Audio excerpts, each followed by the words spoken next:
नमो अरिहन्ताणं नमो सिद्धाणं नमो आयर्याणं नमो उवज्जायानं नमो लोहितवसाहुनं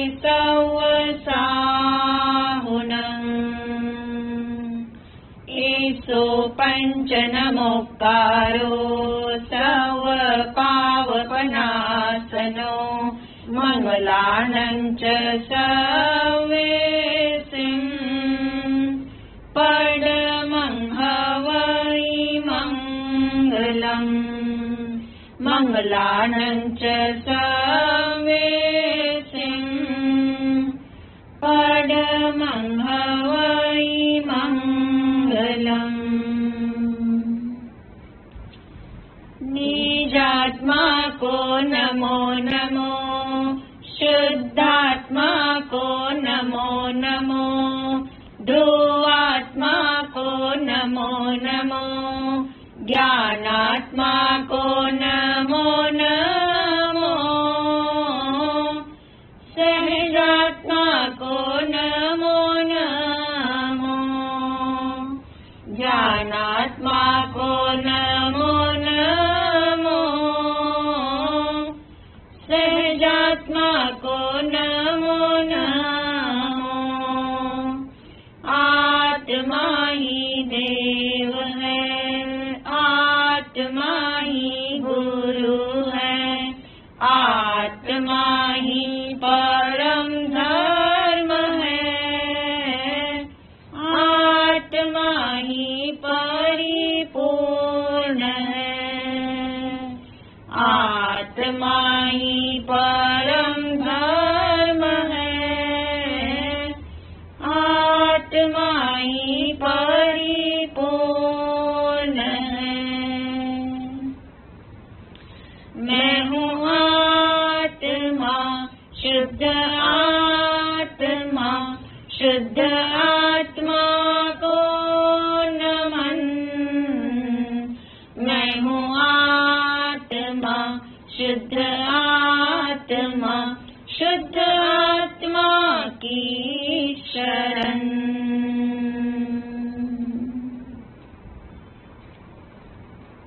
अनंत काल के बाद ये अवसर आया अपने को जानने का मैं शुद्ध आत्मा हूँ ऐसा मानने का निज स्वरूप को पहचानने का इसलिए आज तक जिस निज शुद्ध आत्मा की महिमा नहीं जानी आश्रय नहीं लिया शरण ग्रहण नहीं की उस निज शुद्ध आत्मा की शरण ग्रहण करेंगे शरणं शरणं शुद्धात्मा शरणं शरणं शरणं शुद्धात्मा शरणं सभी शुद्ध आत्माओं को अनंत वंदन नमन। अपने लक्ष्य के प्रति समर्पित होने हेतु आंख बंद कर लीजिए।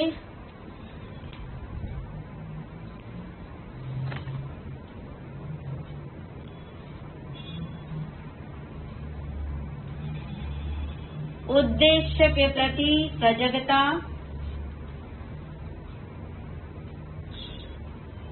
बहुत गहराई में शांत चित्त से एक बार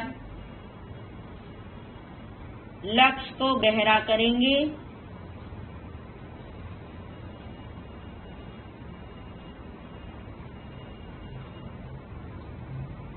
मैं शुद्ध आत्मा हूँ,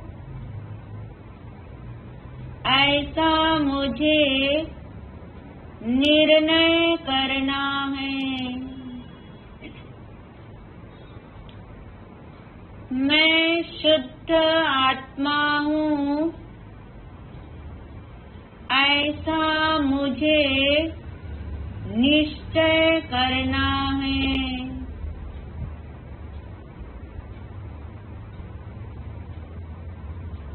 मैं शुद्ध आत्मा हूँ, ऐसा मुझे अनुभव करना है।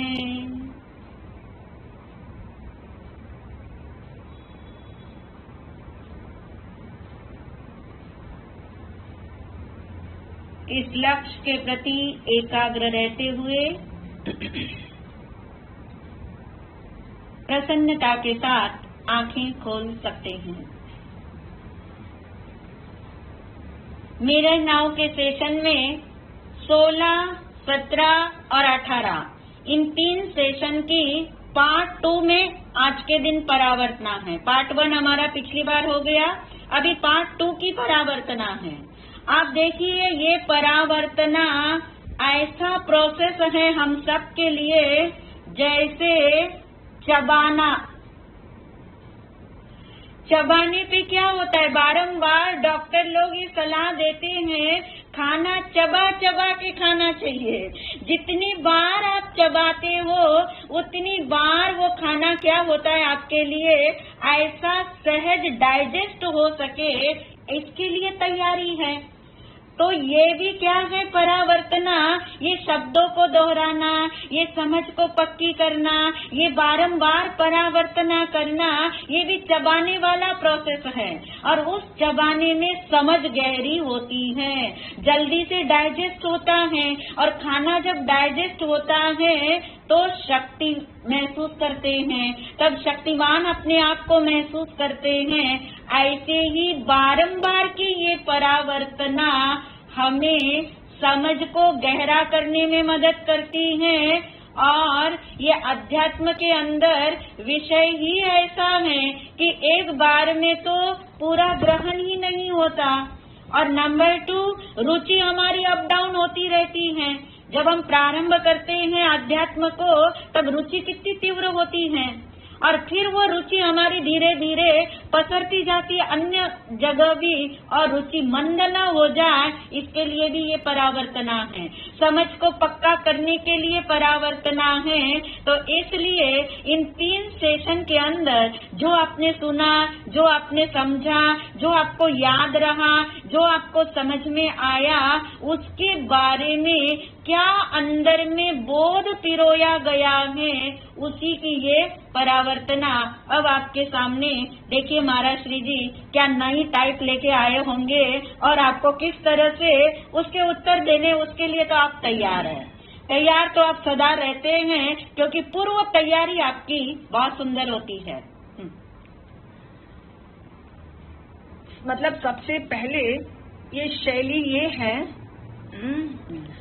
सबसे पहली शैली कि इन वाक्यों से क्या बोध मिला।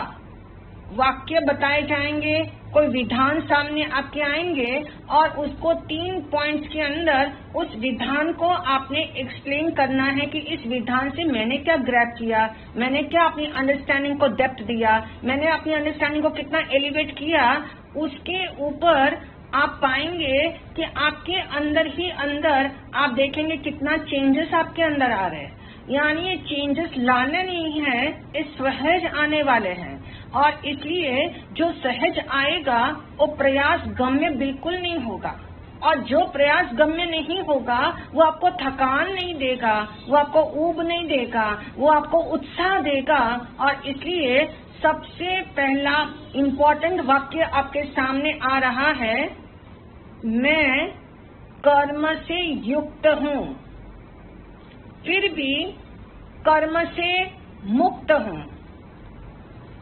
देखिए आपको क्या समझ आया ये महाराज जी नहीं पूछ रहे हैं आपको इन वाक्य से क्या बोध मिला, क्या आपने ग्रहण किया इस वाक्य से, समझने के बाद की स्टेज है ये, क्या बोध मिला, उसको 3 पॉइंट्स बना के आपने बताने हैं।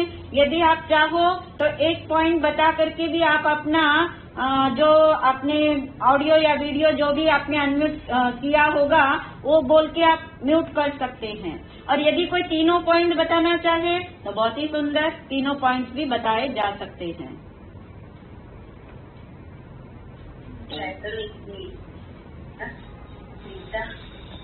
हाँ जी नीता। हाँ कल्पना जी बताइए। हाँ कर्म से युक्त हूँ, अर्थात मैं कर्म को जानने वाला हूँ। अच्छा। और मैं कर्म का मेरे में प्रवेश नहीं है और कर्म मेरे रूप नहीं हुआ है। बहुत सुंदर, अच्छा बताया पॉइंट। ये 1 पॉइंट बहुत सुंदर बता दिया कल्पना जी ने कि मैं कर्म से युक्त हूँ फिर भी मैं कर्म से मुक्त हूँ। इससे इनको ये समझ आया कि कर्म युक्त तो हूँ पर कर्म का मुझ में प्रवेश नहीं हुआ। ये ठोस पॉइंट ग्रहण करना है, ये ठोस पॉइंट नंबर 1 का ग्रहण करना है कि कर्म का मुझ में क्या नहीं हुआ, प्रवेश नहीं हुआ।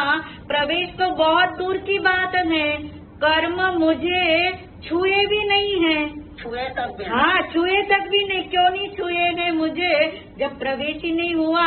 और मैं तो कैसा हूँ, अस्पर्शी स्वभाव वाला हूँ, तो किसी चीज का मुझे प्रवेश नहीं हो सकता।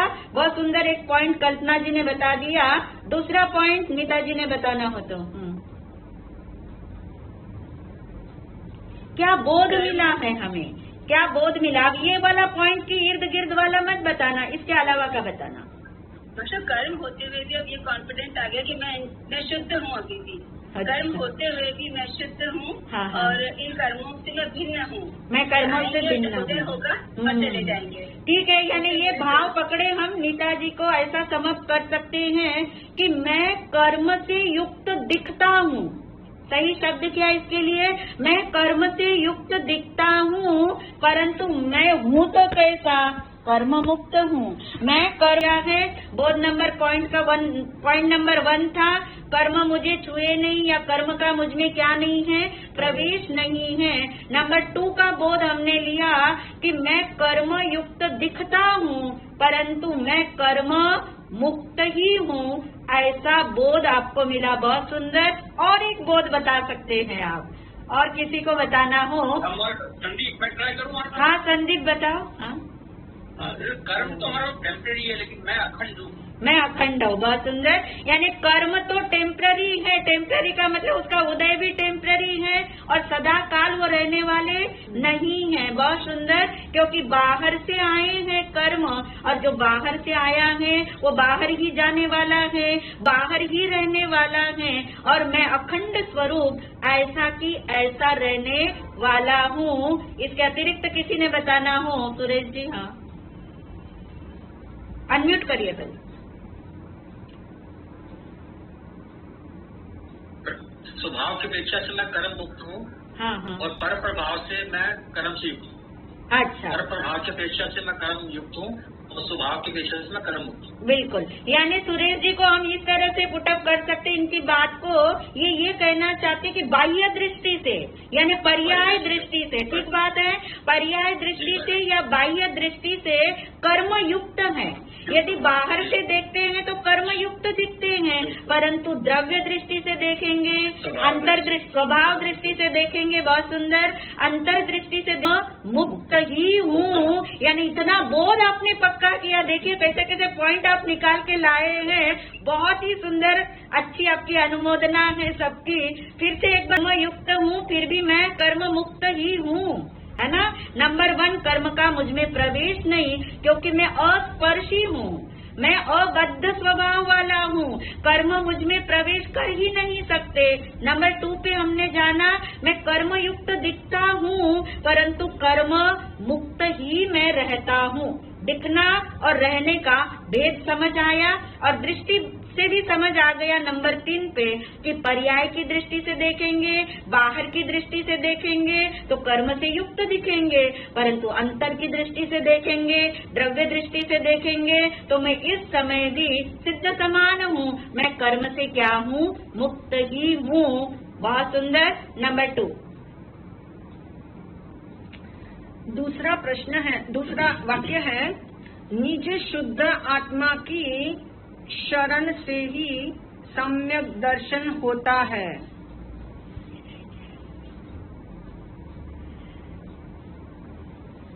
इससे आपको क्या बोध मिला जब आपने ये वाक्य सुना, निशुद्धात्मा की शरण से ही सम्यक दर्शन होता है? क्या बोध मिला इससे? 3 पॉइंट्स में से कोई 1-2 जिसने भी बताने हो। हाँ जी। वैसे मैं नीता औरों को चांस देते नीता जी। आस्था बोलो। हाँ जी, मर्जी से ये है जो हमारी अपनी स्वयं की आत्मा, सत्ता स्वरूप आत्मा है, उसकी शरण लेंगे तो समय दर्शन होगा। जो पर्याय है बदल रही है, जाना उसकी शरण से समय दर्शन नहीं होगा। बहुत सुंदर। बहुत सुंदर पॉइंट आस्था ने बोध के रूप में बता दिया कि बाह्य परमात्मा जो दिखाई दे रहे, पर परमात्मा जो दिखाई दे रहे हैं, उनकी चाहे वंदन पूजन भक्ति करेंगे, पर अंदर में ये ग्रहण करेंगे कि इनकी शरण से, इनके आश्रय से, इनकी भक्ति से, इनकी महिमा से मेरा कल्याण नहीं होने, उनके समान मैं हूँ, निज शुद्ध परमात्मा की तरफ नहीं आएंगे तब तक बोध मिलने वाला नहीं है, कल्याण होने वाला नहीं है। यानी कुल मिला के ये हुआ कि देव और गुरु की शरण भी पर है, ये समझ आया। देव और गुरु की शरण पर है, ये समझ आएगा, तभी वहाँ की पकड़ ढीली होगी। वो पकड़ जब तक ढीली नहीं होगी तब तक हम किसकी तरफ नहीं आ पाएंगे, अपनी तरफ नहीं आ पाएंगे। और कोई बोध वाक्य किन्हीं ने बताना हो इसका? हाँ जी रिची बताओ। हाँ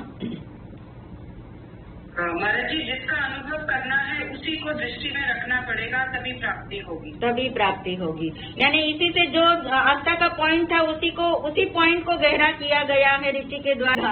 हाँ जी। यानी कुल। हाँ जी बोलिए। उषा जी बोलिए। महाराज जी, जब हम सम्यक दृष्टि पे सम्यक दर्शन चाहिए ऐसा चाहिए वाला पॉइंट रखेंगे तब बिल्कुल नहीं, हमें शुद्ध स्वरूप ही दृष्टि रखनी। बस यानी कहने का अभिप्राय ये है उषा जी का, जो हमें पकड़ आया कि सम्यक दर्शन की प्राप्ति का जोर नहीं रहेगा। ये जो जोर हमारा कहाँ जाता, पर्याय पे जाता है ना। बहुत सुंदर पॉइंट है। सम्यक दर्शन की प्राप्ति का जोर नहीं रहेगा। और जो आस्था ने और ऋषि ने बताया कि देव और गुरु की शरण से भी मुझे सम्यक दर्शन या मेरी शुद्धि नहीं होने वाली पर्याय में किससे होएगी, निज शुद्ध आत्मा की शरण लेने से होगी।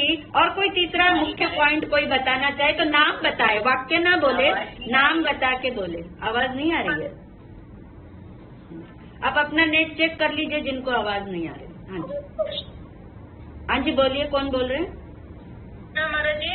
हाँ बोलो। हाँ महाराज जी, मैं शुद्ध अशुद्ध कर्मों से न्यारा हूँ, मैं अपने शुद्ध रूप में ही हूँ। अच्छा, यानी कुल मिला के आप ये कहना चाहते हो कि निज शुद्ध आत्मा का जोर बढ़ा है ना। ये भाव पकड़ में आता है आपके शब्दों से कि आपने ये ग्रहण किया बोध कि निज शुद्ध आत्मा का क्या हुआ है, आश्रय लेने का, शुद्धि करने के लिए बाहर नहीं जाना है, शुद्ध तत्व का ही क्या लेना है, शरण लेना है। यानी कुल मिला के समझ कर लेते एक बार। नंबर 1, सम्यक दर्शन की प्राप्ति का जोर नहीं रहा। ये वाक्य दर्शन के ऊपर की दृष्टि हट गई। चाहिए सम्यक दर्शन चाहिए, ये गुरु नहीं तो वो गुरु देगा, ये धर्म नहीं तो उस धर्म से मिलेगा, ये दृष्टि हट गई। कितना बड़ा बोध है, कितना बड़ा उपयोग को समेटना हो गया। और नंबर 2 पे समझ आ गया कि देव और गुरु की शरण, आश्रय, महिमा या भक्ति वो भी पर ही है, ये समझ आ गया।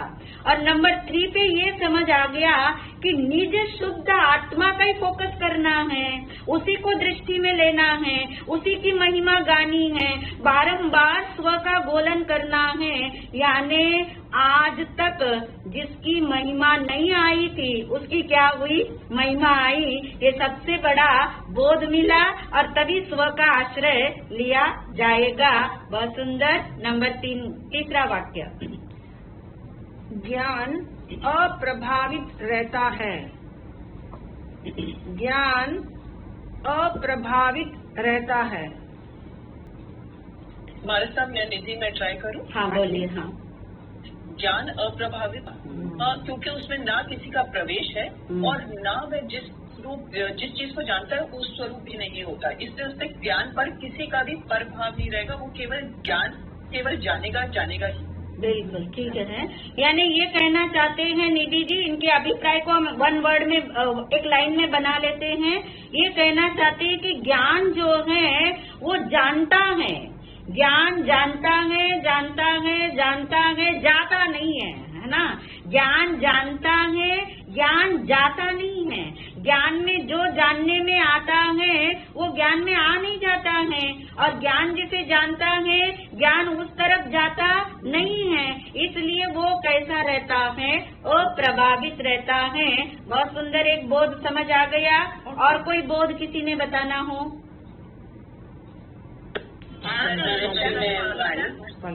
मोना। हाँ जी, मोना जी बताइए। मोना जी बताइए, बाकी सब अपने को म्यूट कर ले। हाँ महाराज साहब, मैं एकदम अनअफेक्टेड रहता हूँ, मतलब इतने अनंत काल से जड़ के साथ रहा तो भी लेश मात्र भी जड़ नहीं हुआ। मैं उतना ही ज्ञान और उतना ही चेतन। बहुत सुंदर। यानी आप ये कहना चाहते हैं मोना जी कि स्वरूप ही रहा, पर रूप नहीं हुआ। उदाहरण आपने दिया कि अनंत शरीरों को धारण किया, अनंत शरीरों को छोड़ा, अनंत विकार किए, अनंत विकारों को छोड़ दिया, परंतु मैं स्वरूप ही रहा। मैं क्या नहीं हुआ, पर रूप नहीं हुआ। और ये बहुत बड़ा पैमाना है किस चीज का, अप्रभावित रहने का। बहुत सुंदर। दूसरा बोध सबको समझ आ गया। और कोई एक बोध किसी को याद आता हो? अनिल। हाँ जी, अनिल जी। मैं ट्राई करूँ? अनिल जी बोल रहे हैं। हाँ, अनिल जी बोल रहे हैं, बाद में आपको नंबर देंगे, ठीक है? नमस्कार महाराज श्री। हाँ जी। मेरे निर्मल ज्ञान दर्पण में अगर कोई प्रतिबंध भी पड़ रहा है, अगर कोई झलक भी आ रही है, तो वहाँ पर मैं ही हूँ। बहुत सुंदर। किसी चीज का कोई प्रभाव ही नहीं है, मेरा ज्ञान मुझे ही जान रहा है, नहीं। अनिल जी को पक्का हो चुका है ये। यानी ये ज्ञान इसलिए अप्रभावित रह पा रहा है क्योंकि वो किसी का प्रभाव नहीं ले रहा। तो किसकी तरह, दर्पण की तरह।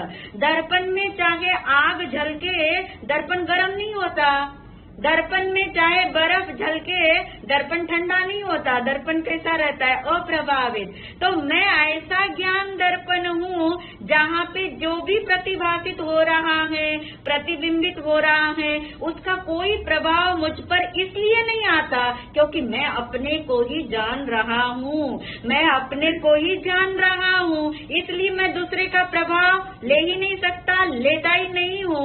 इसलिए मैं दर्पण के समान हूँ जहाँ कोई भी ना छाप रहता है ना कोई प्रिंट रहता है। बहुत सुंदर बताया। तीनों पॉइंट सबको क्लियर हो गए। नंबर 1, ज्ञान जानता है, जानने रूप टिके रहता है पर कहीं जाता नहीं है। नंबर 2 पे याद रखना है, ज्ञान स्वरूप ही रहता है। कभी भी वो कितनों के भी संग में रह ले, संग यानी साथ में रह ले, फिर भी वो कैसा नहीं होता, पर रूप नहीं होता। और नंबर 3, वो दर्पण के समान है। कितनी भी झलक आ जाए वो अपनी स्वच्छता को कभी नहीं छोड़ता क्योंकि वो अपने को ही जान रहा है, अपने को ही जान रहे हैं।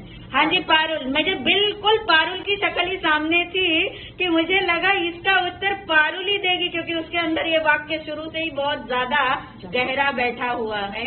हाँ जी पारुल बोलो। हाँ महाराज जी। हाँ, पहला पॉइंट ये है कि आत्मा इक्वल ज्ञान और उसमें किसी का भी प्रवेश नहीं है, चाहे हो या कोई और कोई भी दुविधा आए, आत्मा में किसी का प्रवेश नहीं है। हाँ, कि ठीक बात है, पर नारकी जीव को जो भी सम्यक दर्शन हो सकता है, इससे तुम्हें क्या बोध मिला? तुम्हें क्या बोध मिला इससे, ये बताना है पारुल। ये तरीका हो सकता है। कोई भी अपना नाम बताए, जब तक हम ना बोले कि बताओ तब तक ना बताए। हाँ सम्यक दर्शन हो सकता है। हाँ जी, नहीं नारकी को सम्यक दर्शन हो सकता है तो अपना वाक्य ही है ना, परंतु उससे हमें बोध क्या मिला है, क्या बोध ग्रहण किया? हाँ जी नीलम जी बताइए। महाराज जी, यदि नारकी को सम्यक दर्शन हो सकता है इतनी प्रतिकूलता के बीच में भी, तो इतनी अनुकूलता में रहते हुए आत्मचिंतन करते हुए मुझे क्यों नहीं हो सकता? बहुत सुंदर बोध का पॉइंट बताया नीलम जी ने। यही सबसे पहले बोध उभरना चाहिए कि यदि नारकी जीव को इतनी प्रतिकूलता में क्यों नहीं हो सकता। बहुत सुंदर। और कोई पॉइंट बताना है?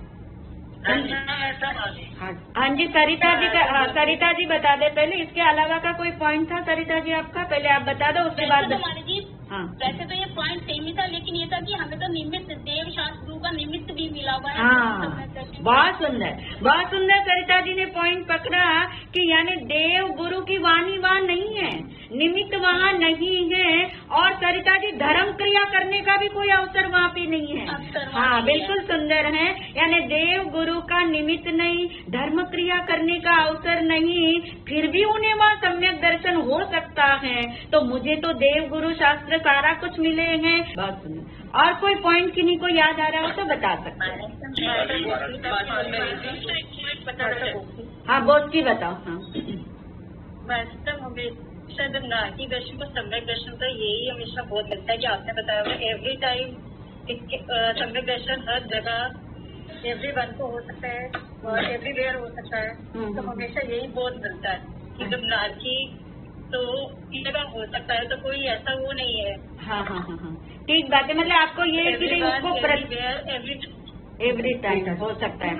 हाँ जी ठीक बात है। रीटा जी बताइए। हाँ मैं जी शांता बोल रही हूँ। हाँ रीटा जी बता दे, फिर शांता जी बता दें। रीटा जी बता दे, फिर शांता जी आपका नंबर ले लेते हैं। हाँ जी हाँ बोल दो शांता जी। हाँ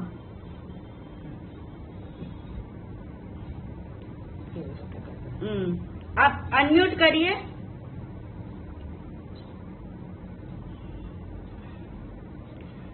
रीटा जी बता दो तब तक। हाँ बोलो शांता जी बोलो।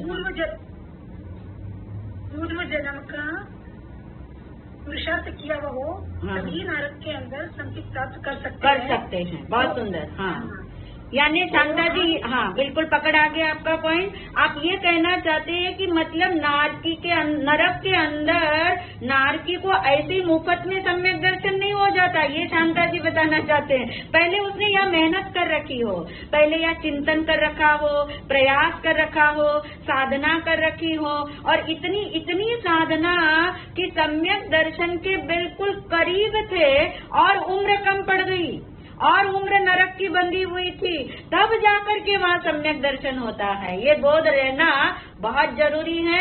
बहुत सुंदर है, तीनों पॉइंट सुंदर हो गए। इसके अलावा का तो किसी के पास और कोई पॉइंट है तो बता सकते हैं, नहीं तो तीनों को। हाँ जी अवश्य ज्ञान सभी जीवों में बराबर है, इससे ये भी समझ आता है। इससे ये समझ आता है, पर ज्ञान बराबर हो जाने मात्र से सम्यक दर्शन नहीं होता है। है ना? हाँ दो लाइन कह सकते हैं। हाँ जी आत्मचिंतन और आत्म जागृति की डोर हमें नहीं छोड़नी है महाराज जी इस जन्म में। ठीक बात है, बहुत सुंदर। आत्मचिंतन और आत्म जागृति की डोर नहीं छोड़नी, ये पक्का बोध रीटा जी ने ले लिया, तभी लंदन में रह पाती है और इसी डोर के आधार पे इतना पूरा लाभ ले पाती। बहुत सुंदर बात है। ये दो ही तो चीजें हैं साधना के लिए, ये दो ही तो चीजें हैं कि जब तक ये बात नहीं समझ आएगी कि सम्यक दर्शन की प्राप्ति के लिए सम्यक दर्शन की डोर नहीं पकड़नी है, जिसकी आश्रय से, जिसकी शरण से, जिसकी महिमा से होगा उसका चिंतन करना है। और वो चिंतन कहीं और दूर का नहीं, वो तो मैं ही हूँ यानी अपनी महिमा लाना, अपना ही चिंतन करना, ये सबसे बड़ा बोध आपको मिला। और कुछ इस पे बोलना किन्हीं ने तो ऋषि बताओ। हाँ आत्मा को अपना अनुभव करने के लिए किसी पर्याय पे डिपेंडेंट नहीं होना, सिर्फ डिपेंडेंट होना है तो द्रव्य से, द्रव्य ही आपसे डिपेंडेंट होके पर्याय में सम्यक दर्शन प्रकट होगा। बिल्कुल सही है ना ऋषि, क्योंकि द्रव्य कौन है, कहीं दूर से द्रव्य नहीं लाना है, वो मैं ही तो हूँ, मैं ही तो हूँ। यानी आप देखिए, सिर्फ देखने के एंगल है, सिर्फ सोच के एंगल है, सिर्फ ये अपेक्षा है, और ये कितना बड़ा रहस्य है। ये रहस्य पकड़ में आना चाहिए। जो पहला वाक्य था ना हमारा, जिस पहले वाक्य हूँ फिर भी मैं कर्म से मुक्त हूँ, इसी के अंदर भी रहस्य, हर वाक्य के अंदर यही रहस्य आप पाओगे। और वो रहस्य मात्र इतना है, शुद्धि चाहिए, मुक्ति चाहिए, बोधि चाहिए। ये तीनों शब्द आपके परिचित है ना, बोधि बीज वाले शब्द है ये। बोधि चाहिए, मुक्ति चाहिए, शुद्धि चाहिए। तो बोधि पर फोकस करने से बोधि नहीं मिलेगी, शुद्धि पर फोकस करने से शुद्धि नहीं मिलेगी, मोक्ष पे फोकस करने से मोक्ष नहीं मिलेगा। और जो ऋषि कहना चाहती है, ये तीनों पर्याय है। ये तीनों क्या है, पर्याय हैं, और इसलिए पर्याय पर फोकस ना हो, यही तो रहस्य है। कार्य पर्याय में होगा, परंतु अपनत्व किससे होगा, एकत्व किससे होगा, अपने से होगा। जैसे आपको पता है कपड़ा मैला है, अब कपड़ा मैला है या कपड़ा मैला दिखता है, ये आप जानते हो। कपड़ा मैला है या कपड़ा मैला दिखता है,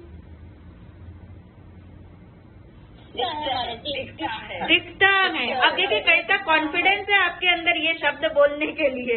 ये कॉन्फिडेंस बहुत जरूरी है। उत्तर तो सबको आ जाएंगे, उत्तर सबको आ जाएंगे, परंतु क्या आपका साहस है, क्या आपकी समझ है, वो चीज आपके शब्दों में उभर आ जाती है। और तब समझ आता है कि कपड़ा मैला हुआ नहीं है, कपड़ा मैला दिखता है, तभी तो आप उसे धोते हो। यदि आपको ये पता लग जाए कि ये तो कपड़ा मैला ही है, कभी भी आप प्रयास नहीं करोगे। आपको कितना भरोसा है कि ये मैला दिखाई दे रहा है, तभी आपको पता है मैल निकल जाएगा तो कपड़ा क्या हो जाएगा, कपड़ा तो साफ ही है, कपड़ा साफ ही था, मैल बाहर से आया है। और इसलिए मैल को निकालते हुए कोई भी व्यक्ति कपड़ा धोते हुए उस मैलेपन पे नजर नहीं रखता अपनी, कपड़ा साफ है। यदि इतना कपड़ा साफ दिख रहा है, इसका मतलब ये पूरा की पूरा कपड़ा कैसा है, साफ है। यही रहस्य हमने सर्वत्र पकड़ना है, चाहे वो नारकी जीव का सम्यक दर्शन हो, चाहे वो ज्ञान की बात हो, चाहे वो मैं कर्म से युक्त हूँ या मुक्त हूँ की बात हो, हमें पकड़ना सब जगह यही रहस्य है कि कुल मिलाकर सब जगह से हैमरिंग का होती जाए, द्रव्य दृष्टि, अपनापन उस तरफ, अपनापन इस तरफ नहीं, अपनापन ही हमें क्या करना है, बदलना है। बहुत सुंदर उत्तर है सबके। नेक्स्ट प्रश्न आपके सामने। आत्मा के प्रदेशों में संकोच विस्तार होता है।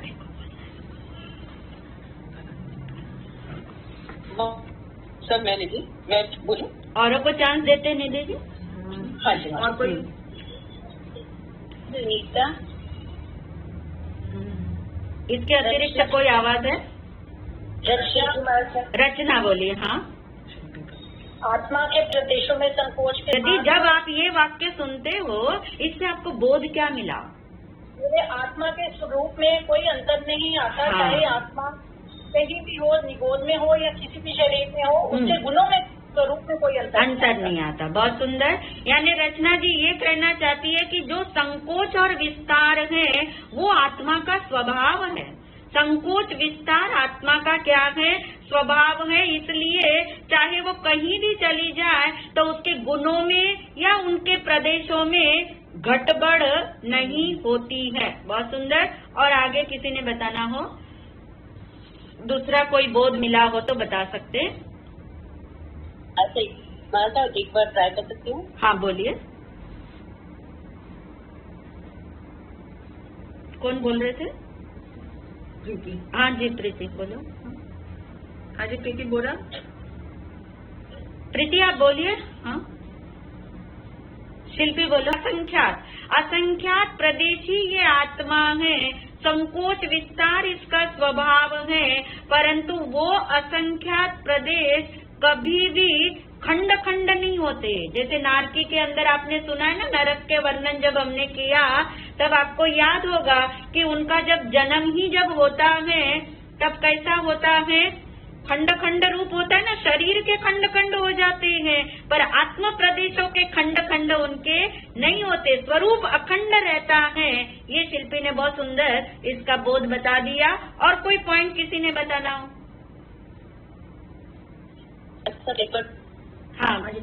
हाँ बोलिए प्रीति जी, आप अनम्यूट करते बट आपकी आवाज नहीं आ रही है।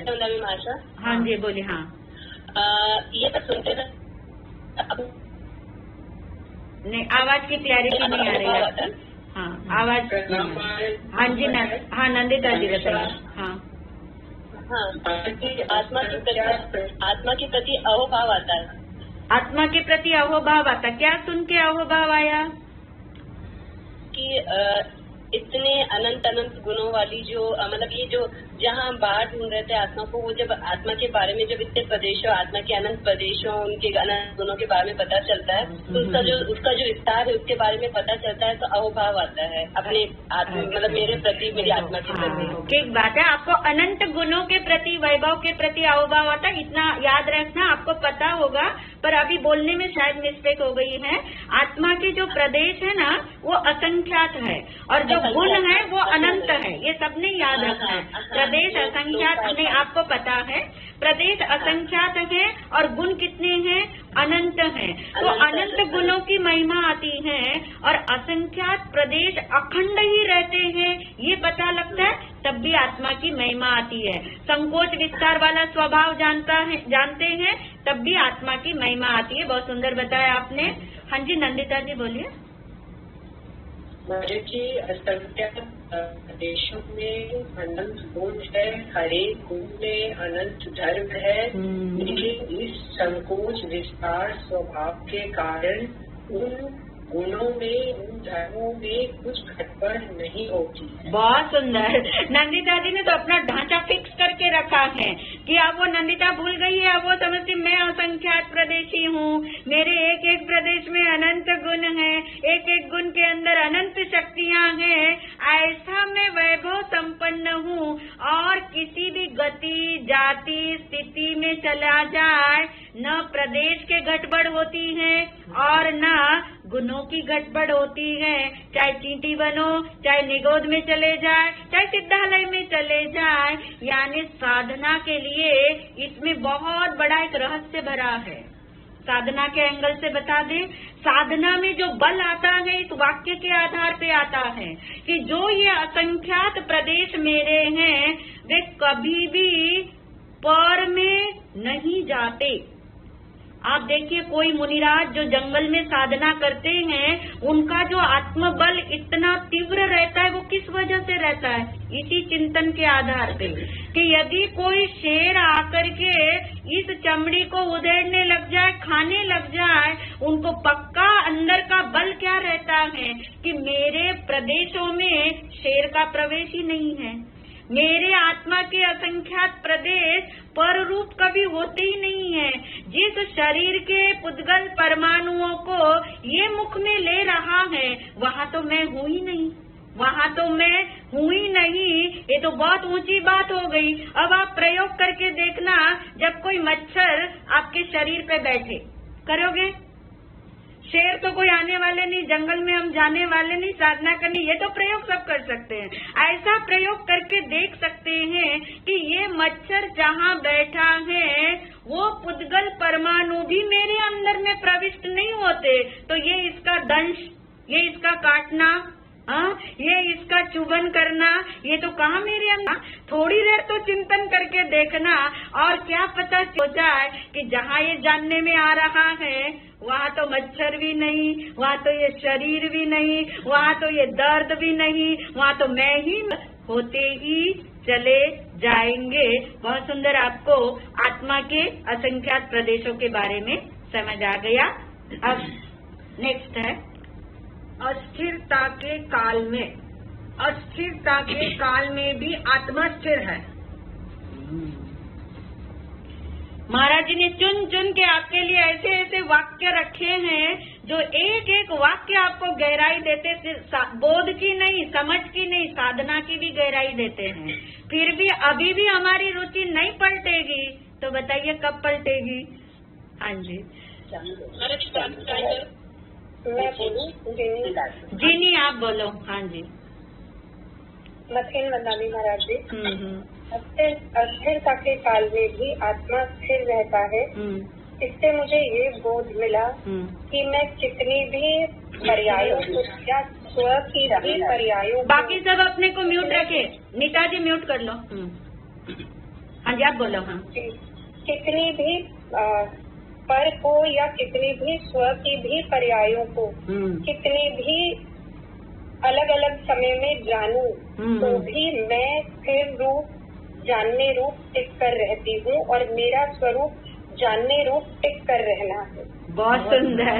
ये जिनी की तो आवाज हमने आज सुनी है। जिनी की बहुत सारी क्वेरीज हमारे पास आती है और उस क्वेरीज से हमें जिनी का पूरा स्ट्रक्चर पता है कि उसके भीतर में वे लिखती है कि मेरी तो नींद उड़ गई जब से मिरर नाउ सुना है। यानी अब मन नहीं लगता है कहीं पे, उनका आत्मचिंतन सुनती है तो ऐसा लगता है कि ये सारी भ्रम की पट्टियां कैसे खुलती चली जा रही हैं। बहुत सुंदर, अच्छे से पकड़ा है आपने जिनी, बहुत अच्छे से समझ आया कि अस्थिरता के काल में भी मैं तो क्या हूँ, स्थिर ही हूँ। यानी आत्मा कायम रह के पलटता है। ये जिन्हें समझ आ जाएगा उन्हें ये लाइन समझ आ जाएगी। आत्मा पलटता भी है पर रहता कैसा है? कायम। ये एक रहस्य है। ये दो चीजें एक साथ हैं। ये दो चीजें जिन्हें एक साथ समझ में आ जाए उन्हें आत्मा का अनेकांत स्वरूप समझ में आ जाएगा। आत्मा यानी आप कोई दूसरी तीसरी आत्मा नहीं, अब तो हमें मैं ही बोलना चाहिए। मेरा स्वरूप समझ में आएगा, अपना स्वरूप समझ में आएगा। मैं कायम रहकर पलटता हूँ, यानी मैं पलटता भी हूँ और मैं कैसा हूँ? कायम भी हूँ। यानी मैं अस्थिरता के काल में इसलिए स्थिर हूँ, अस्थिरता के काल में इसलिए स्थिर हूँ। और आप देखिए जब ये वाक्य समझ आता है कितनी निश्चिंतता आ जाती है। जैसे पंखा घूमता है आपके घर में, अभी पंखा घूम रहा है आपके ऊपर, कोई डर लग रहा है कि पंखा गिर जाएगा? लग रहा है डर आपको? कितनी निश्चिंतता है। बाहर की इस दुनिया में कितनी निश्चिंतता है। इन उपकरणों पे कितना भरोसा है कि ये चाहे घूम रहा है, घूमना क्या है? अस्थिरता है ना, घूमना चंचलता है, घूमना अस्थिरता है। आपको कितना भरोसा है कि इस अस्थिरता के काल में नहीं स्थिर, तभी तो आप बैठे उसके नीचे, तभी आप उसके नीचे निश्चिंत होके बैठे हैं कि ये कितना ही घूमे पर मेरे ऊपर अभी गिरने वाला नहीं है, क्योंकि पंखा कैसा है? स्थिर है। ऐसी निश्चिंतता इस बोध से अंदर में आ जाए कि मैं कायम रहकर पलटता हूँ, यानी मैं पलट पलट करके भी पलटता नहीं हूँ, मैं तो कायम रहता हूँ, मैं तो स्थिर रहता हूँ। बहुत सुंदर पॉइंट जिनी ने बता दिया। आगे कोई पॉइंट किन्हीं ने बताना हो? हाँ जी सुरेश जी। हाँ सुरेश जी बता रहे हैं, सुरेश जी बता रहे हैं। हाँ मैंने ऐसा आपने एग्जाम्पल अच्छा दिया था, कीचड़ में हीरा। अच्छा, कीचड़ रूप नहीं हो जाता, हीरा हीरा ही रहता है तो कीचड़ कीचड़ ही रहता है। हाँ तो इस केस में ही हाँ ये तो अशुद्धि और शुद्धि का हो गया सुरेश जी। वाक्य महाराज जी ने दिया अस्थिरता के काल में भी मैं तो स्थिर ही हूँ, है ना, यानी वो शुद्धि वाला आपने एग्जाम्पल दिया है। रंजना जी बोलिए। हाँ हाँ जी। ये जो पर्दा लक्ष्य करती तो उस समय पलटती है और जब स्वर्ग लक्ष्य द्रव्य का लक्ष्य होगा तो वो ऐसा एक ही है, पर्याय द्रव्य एक ही है। नहीं रंजना जी दोनों एक है, बिल्कुल ठीक है, समझने के लिए भेद है, पर थोड़ा सा करेक्शन कर ले कि पर्याय पर का लक्ष्य करती है तब पलटती, ऐसा नहीं। पर्याय यदि स्व का लक्ष्य करेगी तब भी वो पलट ही रही है। पर्याय का मतलब ही पलटना है। पर्याय का मतलब पलटना है। पर्याय यदि स्व का लक्ष्य करेगी तो वो स्थिर हो जाएगी, ऐसा नहीं, वो स्थिर हो ही नहीं सकती, वो तो एक समय की है, वो तो पलटती ही है। परिणमन उसका तो सतत हो रहा है, इसलिए हम ऐसा नहीं कह सकते हैं। यानी आप ये कहना चाहते होंगे, भाव शायद आपका जो हमें पकड़ में आ रहा वो ये है, आप ये बोलना चाह रहे होंगे पर्याय अस्थिर है ना? आप ये कहना चाह रहे हैं पर्याय अस्थिर है। कोई बात नहीं, हमें अभिप्राय पकड़ में आता है। शब्द यदि आपके आगे पीछे भी हो जाए, समझ अपनी तैनात यानी अच्छी सत्य पे रखना। यानी जो पर्याय है वो अस्थिर है। पर्याय क्या है? अस्थिर है। और द्रव्य क्या है? स्थिर है। यानी द्रव्य सत्ता स्वरूप है ना, द्रव्य सत्ता स्वरूप है, द्रव्य स्थिर है और वो मैं हूँ। पर मैं ऐसा स्थिर नहीं हूँ, नहीं तो जड़ हो जाएगा। ऐसा स्थिर मैं नहीं हूँ, मैं कायम हूँ, मैं सत्ता स्वरूप हूँ, मैं स्थिर हूँ, मैं अचल हूँ, परंतु पलटते हुए मैं अचल हूँ। अस्थिरता के काल में भी मैं कैसा हूँ? स्थिर ही रहता हूँ। ये अंदर में समझ को क्या करना? पक्का करना। इससे पता क्या होगा? इससे एक बहुत सुंदर बात पता लगेगी आपको कि मैं 4 गति में गया, 84 लाख योनियों में भटका, 5 इंद्रिय में गया, 6 काया में मैं गया, परंतु यहाँ सब जा के भी मैं तो वही रहा। मैं तो वही रहा। एकेंद्रिय में जाने से मैं एकेंद्रिय रूप नहीं बन गया। मैं यदि ये 2 इंद्रिय में कौन आया? यानी मैं तो जैसा था वैसा ही। पर्याय पलटी है, मैं नहीं पलटा। मैं तो पर्याय में भी कैसा रहा, पलटने में भी कायम रहा। मैं तो स्थिर रहा। इस स्थिरता का ही आनंद होता है, ध्रुवता का ही आनंद होता है। कभी भी आनंद मोमेंट में तो है ही नहीं, गति में तो कोई आनंद होता ही नहीं है, स्थिरता में आनंद होता है। तभी तो आप जब नींद लेते हैं और जब आप उठते तो आप कैसे बोलते? मैं फ्रेश हो गया। यानी मैं फ्रेश हो गई हूँ, इसका मतलब शरीर जब स्थिर रहा तो शरीर को जो आराम मिला उसको आपने आनंद माना। पर जो स्थिर तत्व है, अस्थिरता के काल में भी जो स्थिर रहता है, ध्रुव रहता है, उसमें अपनापन करके देखो, आनंद आएगा। सिर्फ सुनने में आनंद नहीं आएगा, उसमें अपनापन करके देखो तो क्या मिलने वाला है? आनंद मिलने वाला है। और कोई पॉइंट किसी को बताना हो इसमें?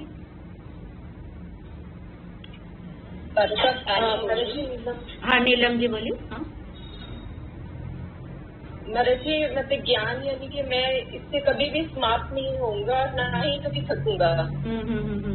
क्योंकि भले ही अस्थिर हो लेकिन स्थिर तो मैं रहूंगा हमेशा। हाँ, इसलिए थकान नहीं होगी। हाँ ठीक बात है, यानी स्थिर में रहूंगा। अब यहाँ स्थिरता से क्या अभिप्राय समझना है नीलम जी? मैं अपने स्वभाव में ही, स्वरूप में ही रहता हूँ। मैं अपने, जैसे महाराज जी बार बार बताते ना आपको, गुड़ जो है वो कहाँ है? डिब्बे में है क्या? गुड़ दुकान में है क्या? गुड़ आपके किचन में है क्या? है आपके किचन में गुड़ है? आपके उस डाइनिंग टेबल पे गुड़ है? गुड़ आपके डाइनिंग टेबल पे नहीं है, गुड़ आपके किचन में नहीं है। गुड़ कहाँ है? गुड़ अपनी मिठास में है, गुड़ अपनी मिठास में ही रहता है। वो उसकी स्थिरता है, वो कभी भी अपना पर रूप नहीं हो जाता। ऐसी आत्मा सदा स्थिर रहता है, सदा ध्रुव रहता है, सदा ज्ञान स्वरूप रहता है। वही उसका आनंद है। और इसलिए कहा अस्थिरता के काल में, अस्थिरता से घबराने की जरूरत नहीं। बस क्या करना है? सावधानी क्या है? अस्थिरता से अपनापन नहीं करना। अस्थिरता मैं हूँ ऐसा नहीं मानना। अस्थिरता यानी पर्याय, अस्थिरता यानी पलटना। तो जो पलटता है वो मैं नहीं हूँ। जो 4 गति में घूम रहा है वो मैं हूँ क्या? वो मैं नहीं हूँ। मैं तो कौन हूँ? मैं जैसा हूँ वैसा हूँ। मैं तो स्थिर ही रहता हूँ। मैं कहीं गया नहीं, मैं कहीं आया नहीं। मैं अपने स्वरूप में ही रहा, मैं अपने असंख्यात प्रदेशों में ही रहा, मैं अपने अनंत गुणों में ही रहा। इसका नाम है स्थिर रहना। तो जब भी अस्थिरता की तरफ ध्यान जाए तो उसमें अपनापन नहीं करना। अस्थिरता जानने में आएगी, अस्थिरता जानने में आएगी, समझ आएगा। अभी ये पंचेंद्रिय अवस्था चल रही है, अवस्था है पर्याय, परंतु ये पर्याय में अपनापन नहीं करना। ये मैं हूँ ऐसा नहीं मानना। इस अस्थिरता के काल में भी मैं तो स्थिर ही हूँ, ध्रुव ही हूँ, शुद्ध ही हूँ, अपने स्वरूप में ही हूँ। जोर के एक वाक्य आपको बहुत गहरी साधना कराने वाला है। अब इस पैटर्न का हाँ जी बोलिए। हाँ एक और पॉइंट था। हाँ नंदिता जी बोलिए। जब मैं जब मैं समय हूँ हाँ तो मैं एक समय की अस्थिरता कैसे हो सकता हूँ? ठीक बात है।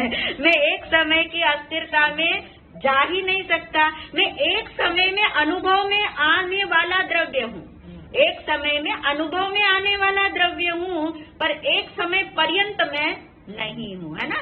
एक समय जितना मैं नहीं हूँ। बहुत सुंदर। हाँ जी, हाँ जी, ध्रुव का मतलब नित्य भी होगा। बिल्कुल। ध्रुव है, स्थिर है, नित्य है, शाश्वत है, सब ये अपने ही विशेषण है। अब तो अपनी बात किया करेंगे हम। अब आत्मा बोलना छोड़ दो, मैं यानी आत्मा हो गया है ना। अब तो ये तो अपनी ही बात है ना, अपनी ही विशेषण है सारे ये। हाँ जी, एनी को बोलना है कुछ? मतलब यही जब आप ये सब बता रहे हैं, उसमें एक ये चीज भी बहुत पक्की होती है कि जन्म मरण के काल में भी आप जो हम अब तो ये कह सकते हैं इस टाइम का प्रेजेंट जन्म मरण हो रहा है, पर मैं तो स्थिर तत्व ही हूँ। मतलब मेरी सत्ता में कुछ नहीं है, जन्म मरण हो रहा है, आपके अंदर कुछ नहीं। बिल्कुल सही है यानी ये तब तक उस घड़ी तक ये बोध याद रहे जब मृत्यु की घड़ी आएगी, है ना। जब ये शरीर का वियोग होने का समय आएगा तब याद रखे कि इस देह परिवर्तन के काल में भी मैं तो अपरिवर्तित हूँ, मैं तो अपरिणामी अपरिवर्तित मैं हूँ। ऐसा उस समय में बोध जागृत रहे, और वो रहेगा।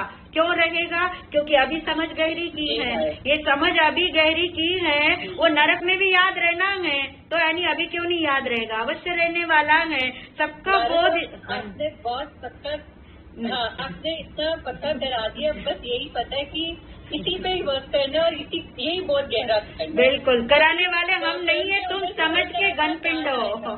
सभी समझ के घनपिंड अपने से समझ रहे हैं तो बहुत सुंदर होता। कोई किसी को करा नहीं सकता है, वो बात ठीक है, बोलने की भाषा है, पर समझने के लिए हमें अंदर में यही तथ्य को गहरा करना है। अनंत धन्यवाद भी छोटा है महाराज जी, जो आप इतनी मेहनत कर रहे हैं हमारे साथ।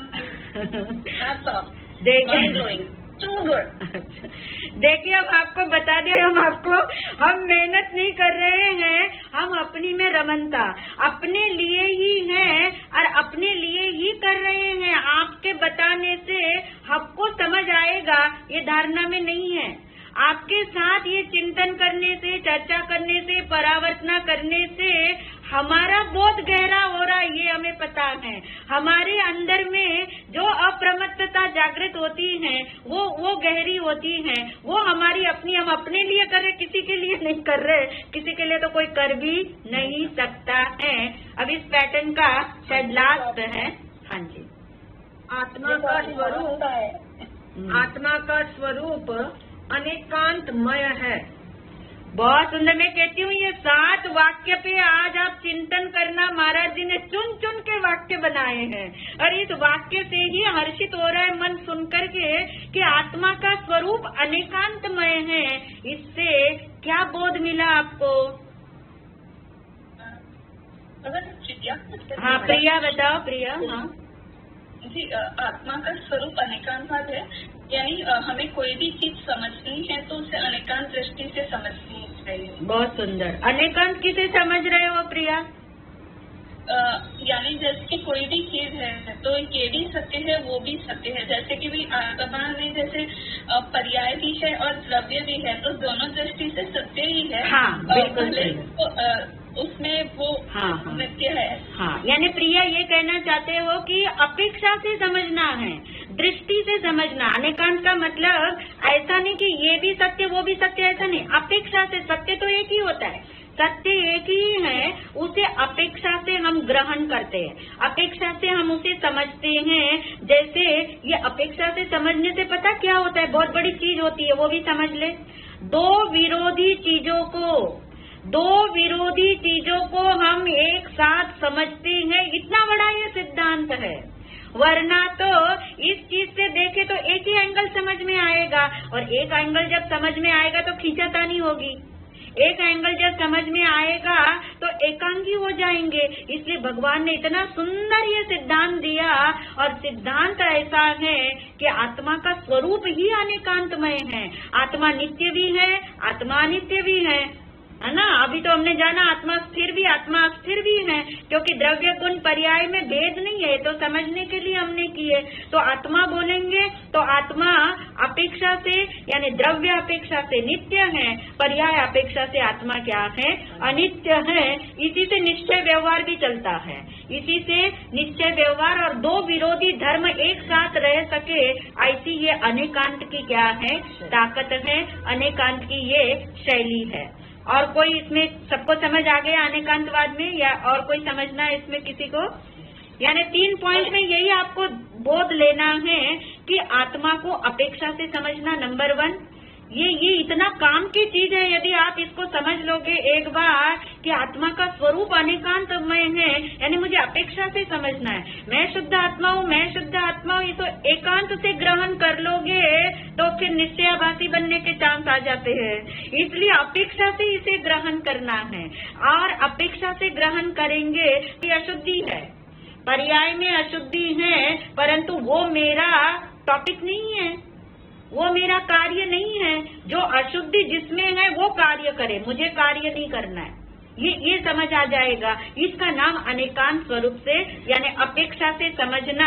और जैसे हमने बताया विरोधी धर्म नित्य अनित्य एक अनेक वो भी जानना।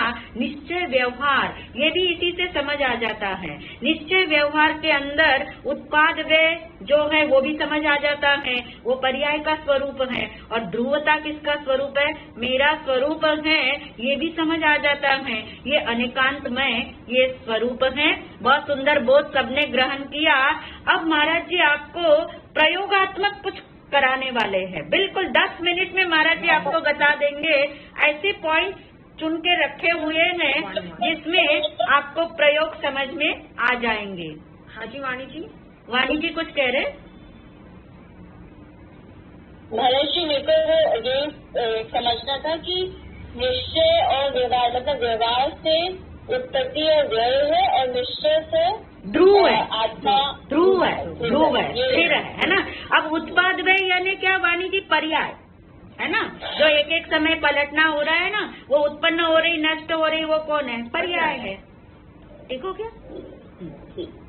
महाराष्ट्रीय व्यवहार में भी निश्चय के दौर थामे रखना है। बिल्कुल आपने थामी हुई है ना। आपको ये वाक्य अंदर गया हुआ है कि व्यवहार में भी डोर तो किसकी थामनी है, निश्चय की। डोर थामने का मतलब है कि दृष्टि अपनापन उसमें होना चाहिए, है ना। और जानने में तो व्यवहार आएगा, और जो जानने में आ रहा व्यवहार वो छूटने के लिए है, वो अपनापन करने के लिए नहीं है। हाँ जी, प्रयोग के रूप में महाराज जी आपको समझाना चाह रहे हैं। अब आपके सामने कुछ प्रयोगात्मक स्तर अपना क्लियर हो। प्रयोगात्मक स्तर जब तक स्पष्ट नहीं हो, थियरी पार्ट आपको समझ में आया, लेकिन जब हम प्रैक्टिस करना चाहते हैं, जब हम एप्लीकेशन पार्ट पे आते हैं, तो राइट एप्लीकेशन नहीं होने पर मिथ्यात्व ही पुष्ट हो जाएगा।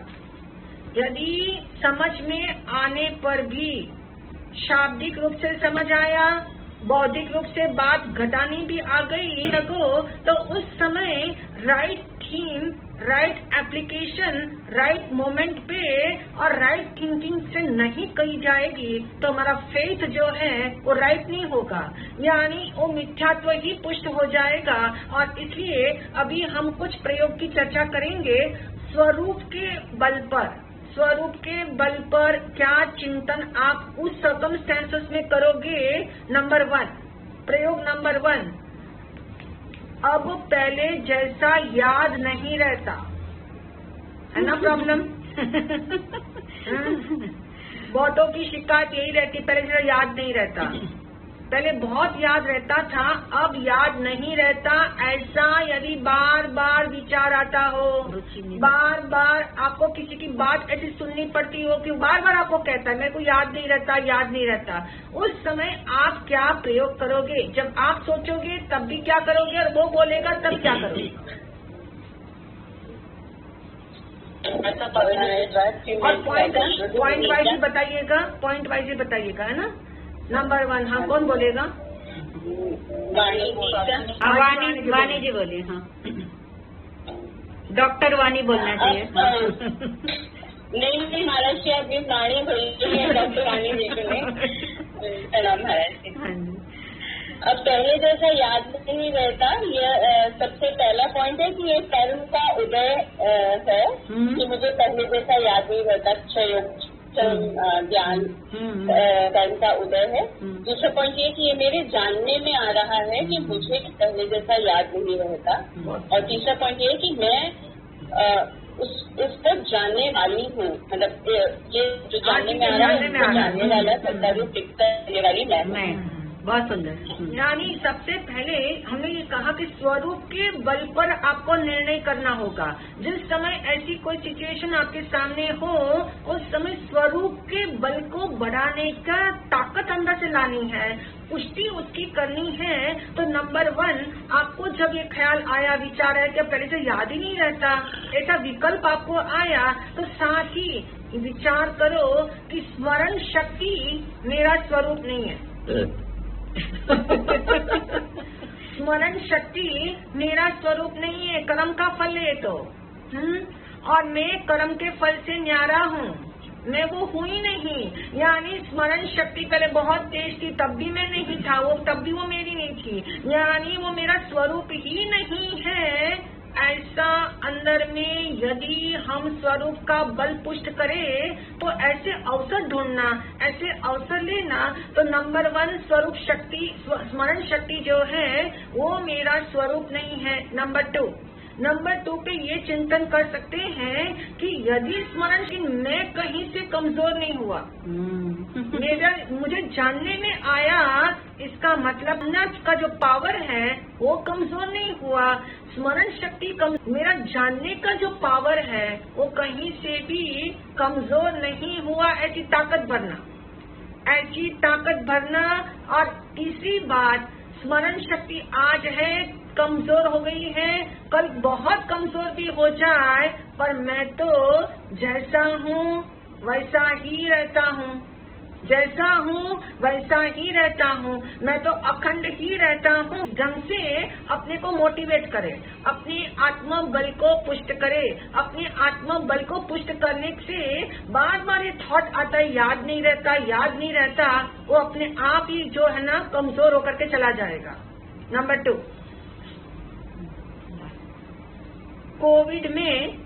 कोविड की स्थिति में प्रिय व्यक्ति का वियोग हुआ।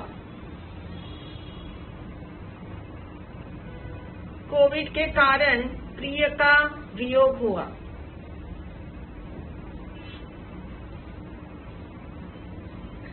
कोई मानव था कि जैसे आयुष्य कर्म खत्म हो गया तो कोई चला गया, मेरा स्वरूप नहीं बदला। बहुत सुंदर। मतलब ये कहना चाहते संदीप ये कहना चाहते हैं कि प्रिय व्यक्ति का वियोग हुआ, यानी वो गया पर मैं नहीं गया हूँ। पक्की बात है ना। वो गया पर मैं नहीं गया। मेरा वियोग मुझसे नहीं हुआ है। प्रिय व्यक्ति का वियोग होने से मेरा वियोग थोड़ी हुआ है। मेरा वियोग मुझसे नहीं हुआ। यानी उस समय स्वरूप के बल से अपने अंदर रूप के बल में संवर्धन करना है। और इसलिए कहते हैं ये वियोग जो हुआ वो मेरे जानने में आया, क्योंकि मेरा कार्य वो जानने में आया कि ये व्यक्ति का मरण हुआ, वियोग हुआ, और वो जानने में आया, मेरे जानने में आया। लेकिन मैं कौन? मैं असंग हूँ। कैसा हूँ मैं? असंग। स्वरूप के बल पे निर्णय करना है, स्वरूप की पुष्टि करनी है। मैं प्रभाव मुक्त हूँ, किसी का प्रभाव मुझ पर आता ही नहीं, क्योंकि मैं तो असंग हूँ। असंग यानी किसी का संग लेता ही नहीं, किसी का संग मुझे जो है कभी सुहाता ही नहीं। ऐसा नहीं, किसी का संग जो है हो सकता ही नहीं। मैं सदैव असंगी हूँ। उस समय इस तरह के स्वरूप बल की क्या करनी है? पुष्टि करनी है। नंबर 3, प्रयोग नंबर 3, किसी का गलत व्यवहार देखकर घृणा का भाव जाया, घृणा का भाव आया। महाराज अनिल। हाँ जी अनिल जी, प्रणाम महाराज। हाँ। घृणा तो मेरा स्वरूप ही नहीं है, ये तो मेरे अंदर आ ही नहीं सकता। घृणा का किसी भी घृणा का मेरे अंदर प्रवेश ही नहीं है। तो मैं किसी से घृणा क्यों करूं? अस्तित्व में तो सभी मूल है, ये तो गलती पर्याय में नहीं है, पर्याय में सब लोग अशुद्ध है। हाँ, यानी घृणा का भाव, पर्याय दृष्टि, मेरी दृष्टि कैसी हो गई, पर्याय दृष्टि की मुझे घृणा का भाव आया, वो मैं नहीं। आपने पक्का किया था इस बात को, स्वरूप के बल के बाद तो स्वभाव में टिक करके रहने वाला हूँ, तो घृणा का भाव जानने में आया। घृणा का भाव जो आया है वो मेरा स्वरूप नहीं है, वो जाने ही वाला है। यानी ऐसी पुष्टि करते करते मैं असंग हूँ, उसकी हम पुष्टि करेंगे कि मेरा संग जो है असंग, चाहे किसी से राग हो चाहे किसी से द्वेष हो, ये दिखता है राग और द्वेष, लेकिन मैं जो हूँ राग से मुक्त हूँ, द्वेष से भी मुक्त हूँ, क्योंकि मेरा स्वरूप कैसा है, असंग, असंग स्वरूपी मैं हूँ। अब 3 ही प्रयोग रखते हैं आज, और एक प्रयोग आपको सोचने के लिए दे देती हूँ मैं, ठीक है। पुरानी दोस्ती में अनबन होना, पुरानी दोस्ती में अनबन का प्रसंग हो गया। सोच ही लिया है सबने सोच ही लिया है, समझ भी लिया है, और हमें पक्का भरोसा हो गया है कि अब स्वरूप चिंतन आप कर सकते हो, और स्वरूप चिंतन के बल पे आपने समझ को गहरा करना है, क्योंकि अभी समझ ही गहरी हो रही है ना। अभी ये प्रयोग के द्वारा निश्चय पक्का कर रहे हैं हम, और निर्णय भी अपना पक्का हो रहा है, निश्चय भी पक्का हो रहा है। अनुभव की कोई चिंता मत करना, अनुभव की चिंता जिसने की उसका निर्णय और निश्चय कच्चा रह जाएगा। इसलिए निर्णय पे और निश्चय पे अधिक से अधिक जोर देने के लिए ही ये परावर्तना थी।